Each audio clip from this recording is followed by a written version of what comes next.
Alright, what should we watch today? Maybe The Terminator? Always a classic you can never go wrong with. Maybe RoboCop 2. I did review the first one, in fact, so that wouldn't be a bad idea. Maybe even Nightmare on Elm Street. You know, I've been wanting to watch one of these lately. Oh, pizza I ordered must be here. Give me a second. Starving. The hell? Why is it on the floor?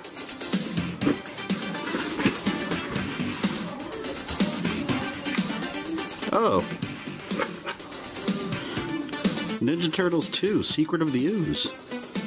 It's been a while since I've seen this one. Well, let's check this one out. I don't know where the hell my pizza is, but at least we got a movie out of it.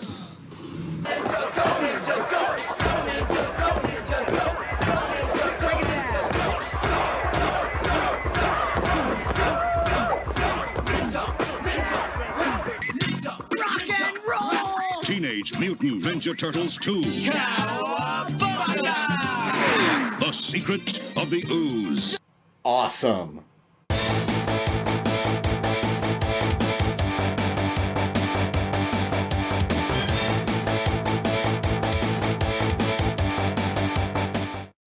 Ninja Turtles 2 Secret of the Ooze is a wildly different movie than the first one was. The first one was a masterpiece, blending the dark elements of the comic book with the cheesy humor of the cartoon perfectly. It had heart, and it pulled at your emotional heartstrings. Showcased perfectly in the scene where the turtles are meditating and have a vision of Splinter.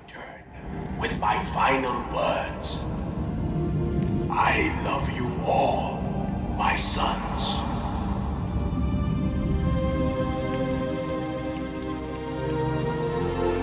Leonardo bows his head down in respect to his master. Raphael's hard exterior cracks as he's in awe over what he just experienced. Michelangelo's brought to tears as Donatello comforts his brother, always putting his feelings first. It's a beautiful scene.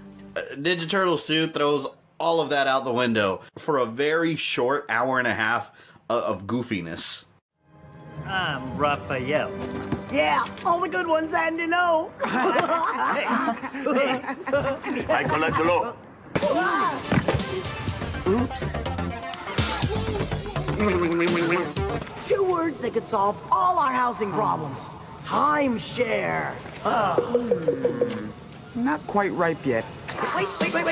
Check this. Oh, walk the dog. That's pretty good, huh? And then, around the world. I can't even say that's a bad thing, because at its core, this is still a Ninja Turtles movie. And I heavily enjoy this one. The sequel is literally the cartoon series copy and pasted in live action. So if you enjoyed the original cartoon, it's really hard to hate this movie. Ninja Turtles 2 Secret of the Ooze opens up with a montage of New Yorkers eating pizza, and I mean every single New Yorker. Even cops on duty with a handcuffed suspect, and 2 people kissing, then immediately stuffing their faces. That's kind of gross. I understand New York is known for pizza, but I'm pretty sure there's not a situation where every single person on every single street corner is eating a slice of pizza at once. And we're introduced to the pizza delivery boy, Kino, or as I like to call him, Diet Liu Kang. Hey, ladies. Which one of you lucky girls gets a ride with me tonight? Dream on, dweeb. Yeah, okay. But when I do, I'll dream of something a little thinner. Who on a pizza delivery stumbles into a robbery and takes on the burglars. Oh, and he's Asian, so of course he knows martial arts. Why would he even get involved, though? You remember in the first movie, the turtles are so mysterious, kept in the shadows, and the suspense just built up until they came up on screen. Like I said, they don't care about any of that in this movie. They just jump right into frame without hesitation. It's awesome.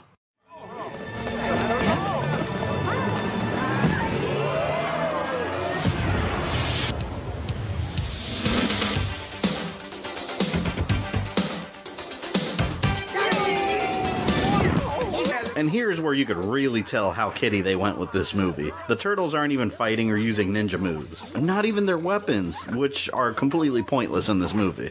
Ooh. Yeah! The missing link!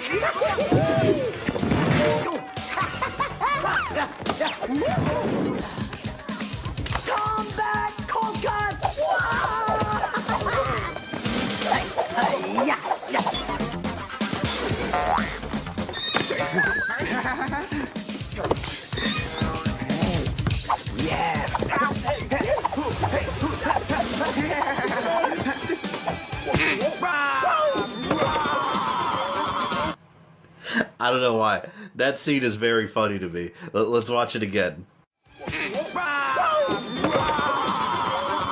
After running into the turtles, Kino is so bewildered by what he saw and realizes April orders a ton of pizza all the time. So clearly, she must have giant mutant turtles as friends. He even goes as far as making fake delivery to her apartment to find the turtles, and then joins the club as one of the turtle gang. Get my wallet. No. That's okay. No, don't worry about it. One last thing, though. I thought you might want to know about this. Oh, you guys. Hey, what's that? Big eye. Can I hurt him? Please. Tell me I can hurt him. Stay back. Take it easy. Please. I think you'd better sit down. Here's my thing about Kino. He just saw 4 giant mutated turtles for the very first time in his life, and he's okay. But then he sees a giant rat, and that's what causes him to faint. I would have thought it was the 4 mutant turtles that have ninja abilities. It makes no sense. And then Splinter tells Kino their whole origin story. And you know, Splinter has got to be getting tired of telling this story over and over. And speaking of Splinter and the Turtles, since the Foot Clan knows where they lived, they're living with April temporarily until they find a new home. And they constantly make a mess of her house, although they do try to surprise her by cleaning up every once in a while. Hey guys, check this! Wax on, wax off, wax on. Mouth off. Hey, everyone's a critic. Oh, man! Oh, April, you spoiled our surprise. We were gonna clean everything up. Thanks, guys. And they look every bit as great as they did in the first movie. The turtles spend their time sneaking in and out of the apartment, fighting crime, and their humor is perfectly intact, with their typical brotherly banter. Hey, Mike, you think you could crunch any louder? I can still hear out of this one. Phew. You know, there's still a little more stuff to help with, Michelangelo. Hey, I'm helping Donnie. Give me the phone. Hey, give me that. Oh, and they still love pizza, too. Please, a moment to reflect. Okay,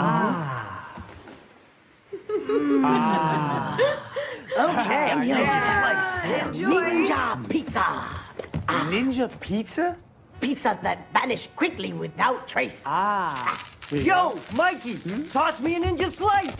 Donnie, Statue of Liberty. Yeah, Come go on, for throw it. it. Come No. over here. Okay. Mike, Here. no. I'm right here. Don't. He's in the 40s. He's at the 20s. He looks. He rolls back. Oh, no, He he's sees back. her in the end zone. He goes deep. Aha! Touchdown. Yeah. Raphael and Leonardo still butt heads regularly. Yes, Master Splinter. Yes, Mr. Splinter. What? Hey, 10 flips now. Now let's get going. Yeah. That's it. I'm going up. No, you're not. Let go of my arm, Leo. Guys! And Splinter is still the wise mentor and father figure who spends his time Doing what? Coming. You've been meditating many hours, Master Splinter. Yes. I did not write these lines.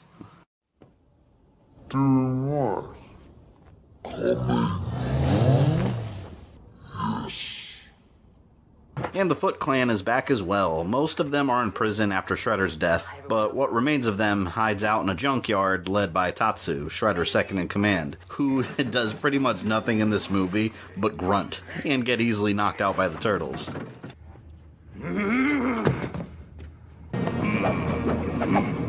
You have a mission tonight. You know, pal, if I had a face like yours, I'd try to make up for it with some sort of a personality.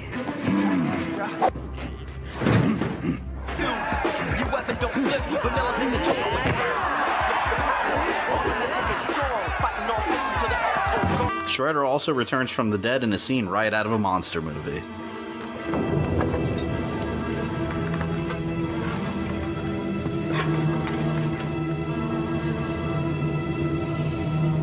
I, Tatsu, now lead.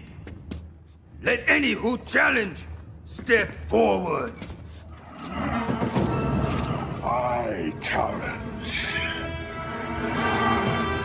There is only one thing next. Revenge. In the original movie, Shredder was this mysterious, terrifying presence that commanded respect, and he whooped the turtles easily in combat. Well, this is a full-blown cartoon version of Shredder, even down to the purple clothes he's wearing. The kind of Shredder whose plans constantly blow up in his face, as he's always frustrated. He's obsessed with revenge, but anytime the turtles are around, he just stands around doing nothing. He just looks incredibly bored. And this time around, he discovers the ooze that made the turtles was created by a company called TGRI. TCRI in the comics, secretly run by aliens. The Foot Clan infiltrates TGRI and kidnaps the scientist responsible for the ooze and one of the canisters, as the turtles pop up to stop them with more goofy antics.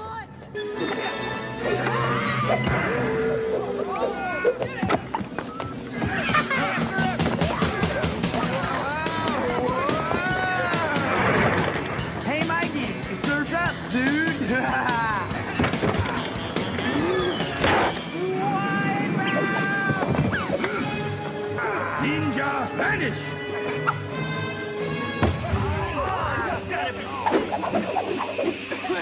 And Shredder uses the ooze on a wolf and a snapping turtle, creating Toka and Razar.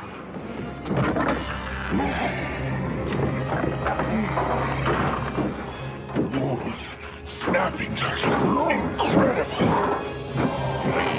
Yes, come forward. Why not Bebop and Rocksteady? They were so popular to us kids and would have been perfect here. You incompetent slugs! Can't you do anything right? It was his fault. Oh, my fault? You was staring. Oh, shut up, both of you! I mean, even if you look at the snapping turtle, they could have used a well-known character like Slash. Instead of making them up, it would have made total sense. This pair did earn a spot in Turtles history, ending up as bosses in Turtles in Time, and they even appeared in an episode of the cartoon in Season 7. They do have a place. Although Toka and Razar aren't a huge threat, they do create some hilarious moments, essentially playing the roles of Bebop and Rocksteady anyways. They're actually babies, so their intelligence isn't really developed, and it's extremely amusing seeing Shredder get so irritated like he does in the cartoon all the time.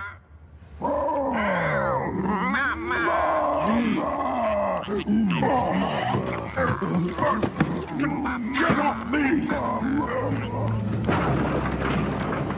Babies!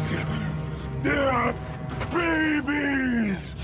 Oh, they're stupid! Well, they're not stupid, they're infants.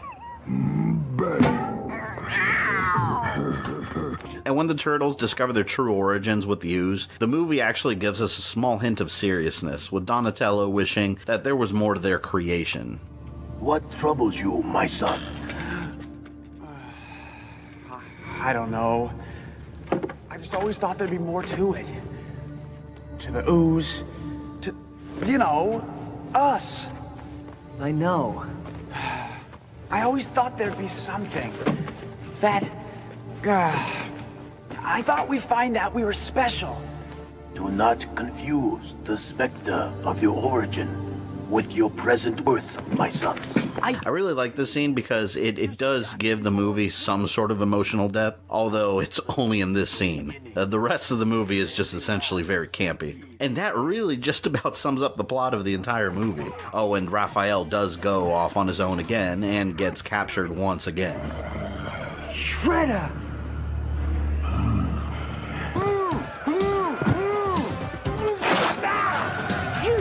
Why did you just rip my lips off? You think it's... Here, let me get this first. And then Shredder unleashes Toka and Razar on the turtles.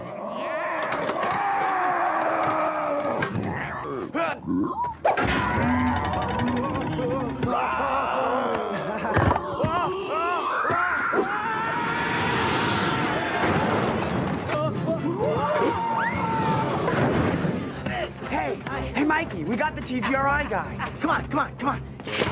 4 walking, talking turtles. Yeah, the guy's PhD material, all right. And after getting their asses kicked, the TGRI scientists start searching for an antidote so the turtles can use it on Toka and Razar, and while trying to make the cure, Toka and Razar go on a rampage destroying New York City. And I love this scene because they're just ripping the city apart like it's a playground. There's no cops, there's no people walking around, except this old couple that couldn't care any less about what was happening here. Look, Sophie, some animals are knocking down the telephone poles. What do we do if they come over here? Let them get their own cab. So the turtles put the cure into donuts in a genius plot and face off against Toka and Razar again. And this battle leads to one of the most ridiculous, outstandingly epic scenes in all of movie history. Uh-oh. No, they found the cubes. I told you it wasn't gonna work. Get down! Are you okay? You take the ugly one. No, you take the ugly one. I'll take the ugly one. Which one's the ugly one?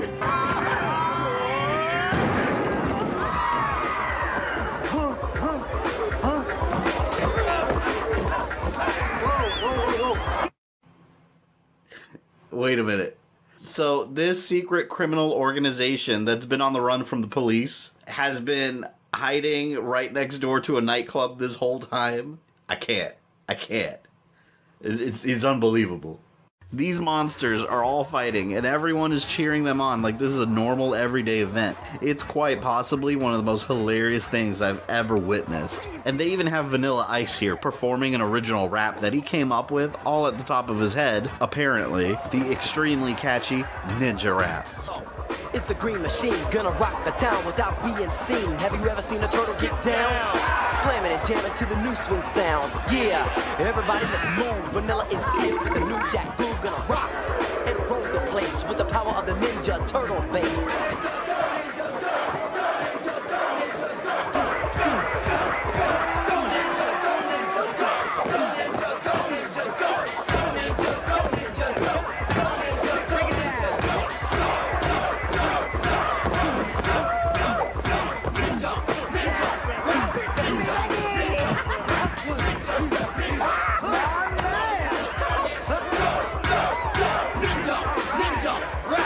Toka and Razar get turned into their original forms, and Shredder pops up one last time, only to have Diet Liu Kang run on stage and embarrass him. I can't even begin to describe how not threatening Shredder is throughout this entire movie. Oh my god, I almost forgot to mention, where is Casey Jones? That's right, Casey Jones is nowhere to be seen in this movie. I have no idea where he is. He's been completely replaced by Keno. But again, Shredder does absolutely nothing except take a hostage and then gets blasted away like Marty McFly in Back to the Future. Hit it, Mikey! Rock and roll!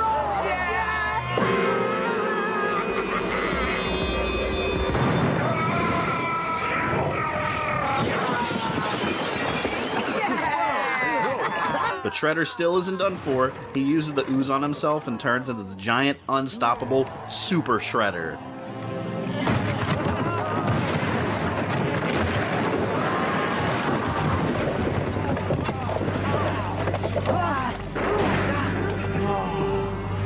The last vial of ooze. He must have drank all of it.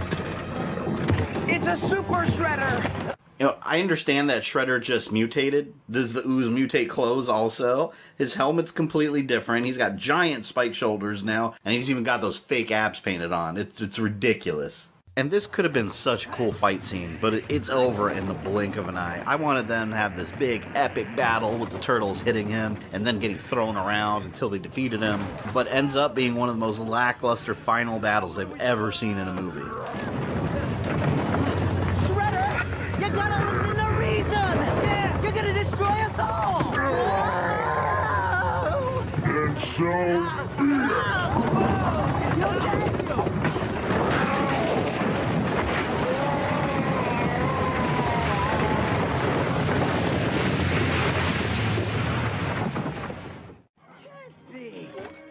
Nobody could have survived that. No.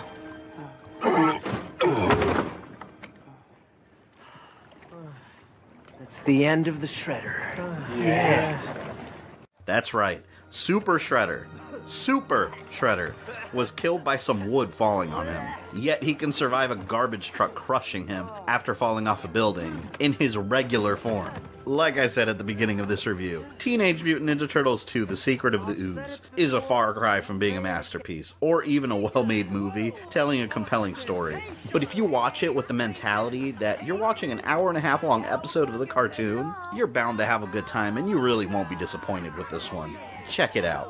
Ninja Turtles 3 is an entirely different story. Were you seen? Of course not, Master Splinter.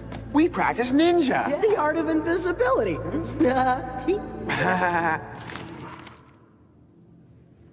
Practice harder. Oh. 10 flips now. And remember, go ninja, go ninja, go! I made another funny. If you enjoyed this video, leave me a like and a comment down below letting me know. Don't forget to subscribe and follow me on social media. You can also check out some of my other videos or click my Patreon link if you'd like to support GamerThumbTV. This is Fabian. I love you guys, and I'll see you next time.